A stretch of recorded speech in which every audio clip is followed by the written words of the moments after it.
This is from Miss Chad Michaels. This is who I want to be when I grow up. And these are her sunglasses. And you're jealous. That's all I want to say.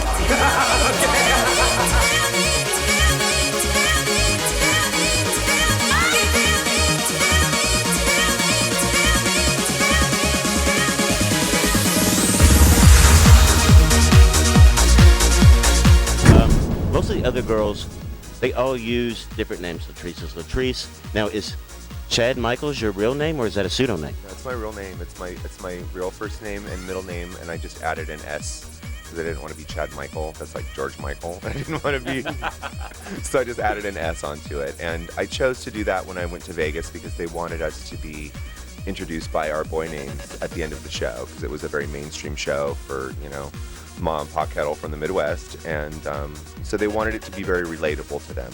And so that's when I switched over from the drag name I started out with, which I ain't gonna tell you what it was. Oh, come on, you can do that. My drag name was Bridget Love.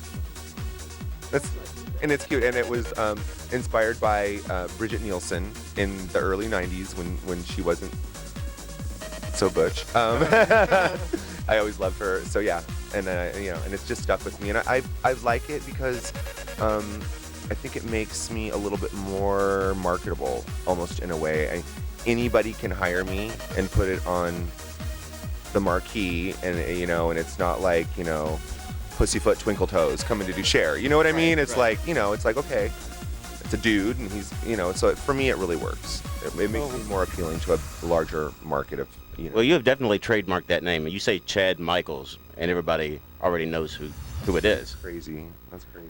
How many years have you been impersonating Cher, and what actually took you to that level where you just said, this is who I want to do? Were you just playing around in a mirror one day and thinking, oh, or was you an idol, or how did you come about doing that? Well, I'm celebrating 20 years this year. I started in '92, so it has been a full 2 decades. And I grew up, I'm a child of the '70s. I grew up with Sonny and Cher on the TV all the time.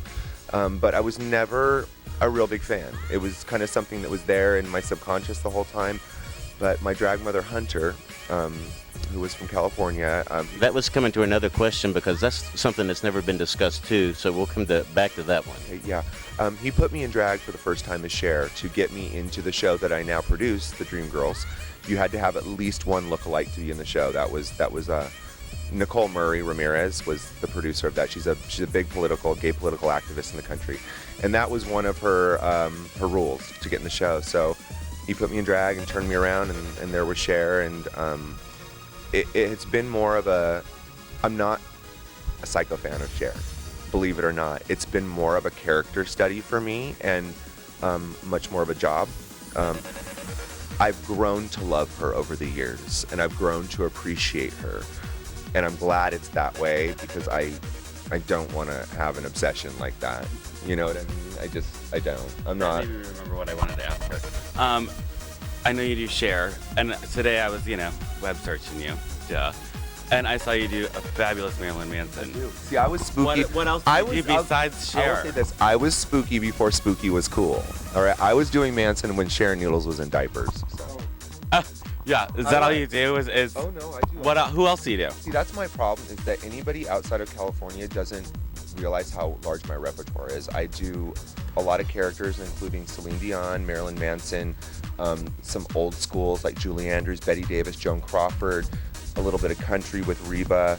I've even toyed with, and it's been disastrous, with Madonna, which I gave that up. Gave up the Britney Spears about 10 years ago. That was a disaster. You got to know your limits. But I love to do comedy. I make up a lot of conceptual numbers. I got 2 left feet, but I can kind of walk it out. So I'll do a dance number. I'm not big on ballads, believe it or not. It makes me really uncomfortable. I think you have to have a really high degree of exquisiteness to do that, and I just don't. When I'm just standing there, I don't know. It's just not for me. But Me neither. I love a bitch who can pull it off, and there's nothing more captivating than an entertainer that can stand in one spot for a whole song and you're riveted to her. You know what I mean? And Raven is someone who's like that. Raven came out one night in LA and did Halo by Beyonce, and that bitch stood in one spot, never moved, and I couldn't take my fucking eyes off her. And it was so impressive. Like Erica Andrews, she can stand in Sure. one spot and Absolutely. I'm here. Yeah.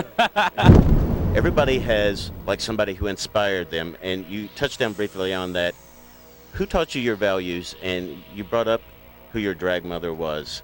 And did you learn all the characters that you have, or not characters, but personalities that you have now in nurturing others? Did you learn those from her? Or did you develop them on your own?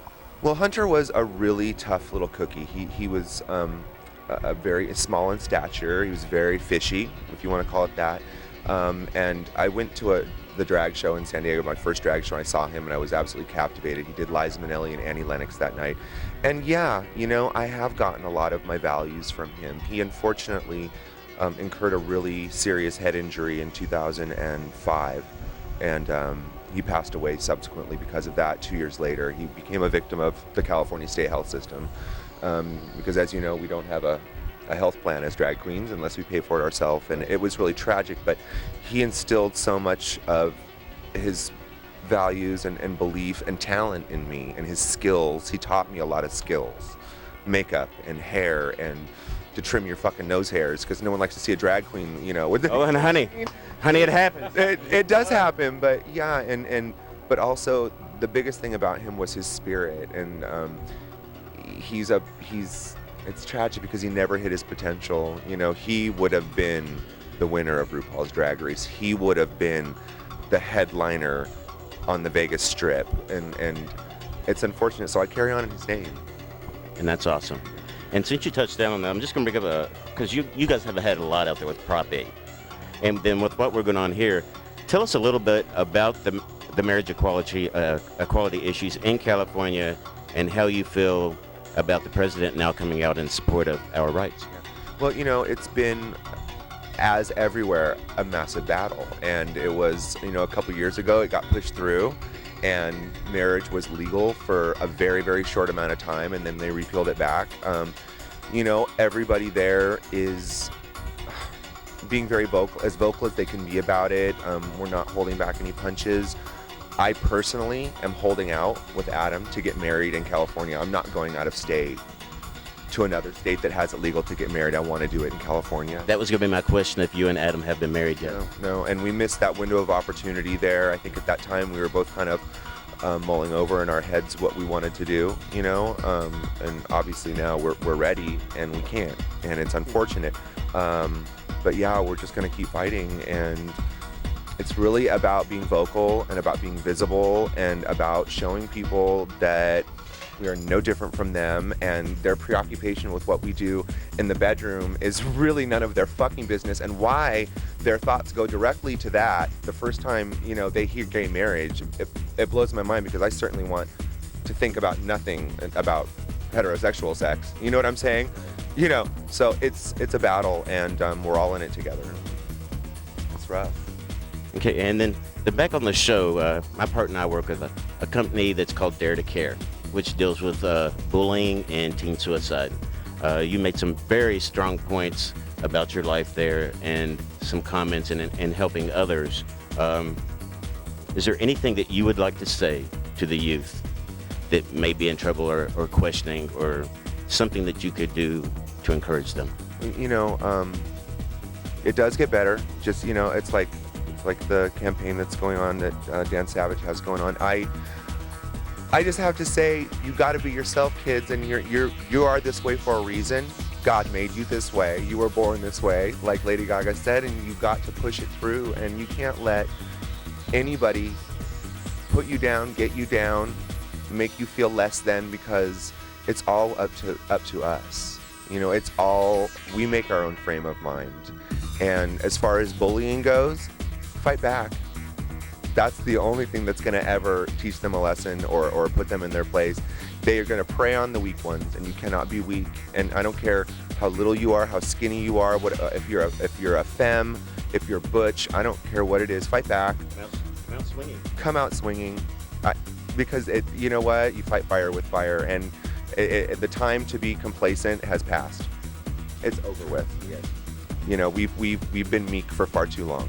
And we're in a place now where a lot of this has mainstreamed, and we have people coming out today, just like who was it that came out today? Anderson Cooper. Yeah. So A role model.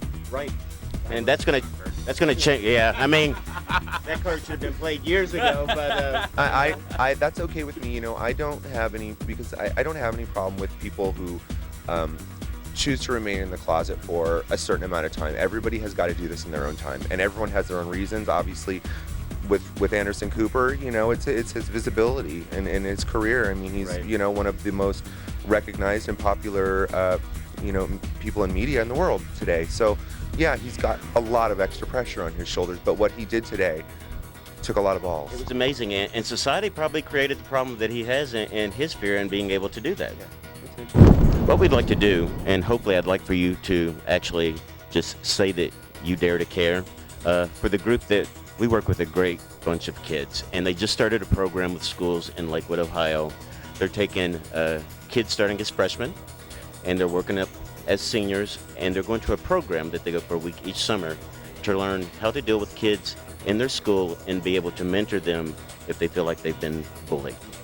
So we're going to give you this sticker for Dare to Care, and we would just like for you to say, I dare to care. Ohio, okay. Ohio, babies, children, I dare to care. You dare to care too, and be yourself, and be loud, and be proud. How is this affecting your relationship with him and being away so much now? Oh, it's hard. He, you know, Adam going into this believed more than I did that I would be as popular as I am. I kind of felt like, I don't know what I felt like. I didn't know how it was gonna go. You know what I mean? And he's like, baby, no, it's on. You're gonna be gone. And he completely supports me on it. And he knows that now's the time. And it's, you know, you have to seize the moment. And this isn't gonna last forever. This is seasonal. You know what I mean? This is very seasonal. And I want to take this opportunity to get out. I've been taking him with me as much as I can. Great. Yeah, you know, sometimes I foot the bill, sometimes the clubs will foot the bill for me, you know, which is lovely when they do. But on the flip side, you know, he's got his life in California, and he's got some pretty heavy-duty responsibilities there. So I support him too. You know, when I say, hey, come with me, and he says, babe, I can't come, I say, fuck yeah, go do what you have to do. And You both have your dreams. yeah, raise that baby, and you know, work your business, work your design business. And it's hard though. It's hard being away from him. This is the longest I've been gone. I've been gone almost 6 days now. And it doesn't seem like a long time, but I mean, when you're partnered with somebody, that's a long time, and I can't wait to get home and see him. But you know, Now, how long have you guys been together? I don't remember you. Did you say that earlier? No, we're going to be 9 years on August 8th. That is awesome. Yeah, it's crazy. I know. It's exciting. Cleveland plus Akron is going to be sponsoring the gay games. That's amazing. And for a small little town who beat out Boston and Washington, D.C., we are so proud to have that here. And as that, I'm going to hand this over to Ashley so she can hold the mic. So we want to present you the gay games. That is amazing. Talk about a preview. And we want you to have that. Take it home. Thank you. We know there are a lot of California people out there that participate in these games. Yeah. So if you can get out there and just give a little word and Absolutely. say you need to come to Cleveland. Plug Akron. Cleveland, honey. Yes, honey. That's Plug us. awesome. We need all the help we can get on the map. Absolutely. Now I'm going to turn this over to my girlfriend here, Ashley, and she's going to. I was going to say that, and maybe Ashley even agree. We can sign off. I'll go ahead and say this is G with BBP, but I would really love you, girl, in your share stuff to just take us home, girl. Take us home and sign us out of here. Okay. So, you know, this has been really fantastic here at the Interbelt nightclub with my 2 new friends here. And, you know, I'm just really excited to get downstairs and do what I do best, which is just entertain people. And, you know, I'm a living legend. You know, I'm every gay man's best friend. I spread La Mer on my toast in the morning. I'm a fucking Oscar winner. And I don't give a shit. I don't care. I love you. You're fucking fabulous. I love you.